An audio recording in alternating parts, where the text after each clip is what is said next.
tous, dans cette vidéo, nous allons voir comment vous allez devenir rédacteur de contenu scientifique sur Internet.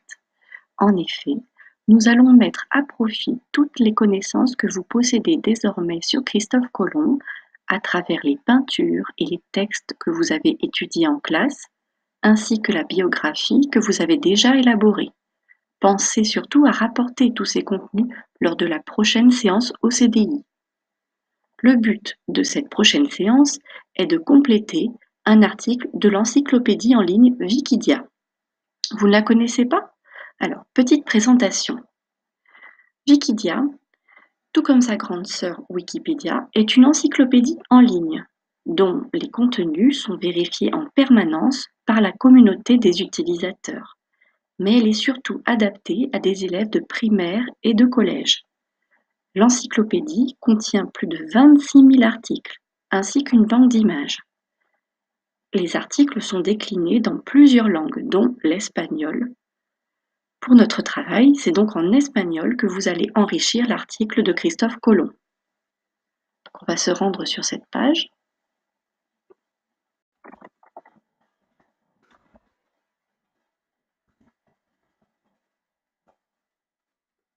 Voici la page en français. Et la page en espagnol se retrouve ici. La voici pour le moment. Wikidia est très pratique et elle est accessible gratuitement.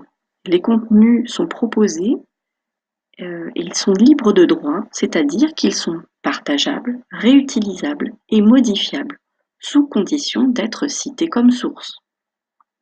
On dit qu'elle est collaborative, car chacun peut modifier les contenus, dans le respect de la vérité scientifique et de la neutralité. Donc aucun point de vue personnel ne doit être évoqué dans un article. C'est pour cela qu'il est très important de citer vos sources. Donc nous aurons à enrichir cet article et comme vous voyez, c'est très très simple.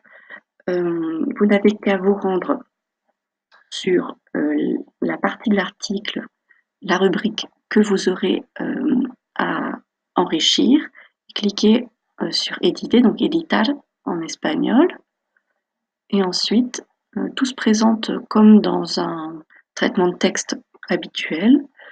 Et c'est très intuitif, vous avez à choisir la police d'écriture en fonction de s'il s'agit de l'intérieur d'un article ou d'un titre, d'un sous-titre. Si vous voulez souligner, mettre en italique ou en gras un mot ou des mots-clés, c'est dans ce menu déroulant. Évidemment, il est très important de citer vos sources grâce à ce petit menu. Vous pouvez rajouter également un menu à puce ou à petit numéro. Si vous souhaitez insérer un contenu multimédia comme une image, une vidéo, un tableau, c'est possible également. Et sur ce menu, vous avez également les caractères qui sont particuliers pour chaque langue et vous aurez sans doute des caractères spéciaux à utiliser pour l'espagnol. Donc vous penserez à regarder dans ce petit icône. Voilà, nous avons tout vu. Donc on se retrouve mardi pour la séance et d'ici là, je vous souhaite bonne relecture de votre travail.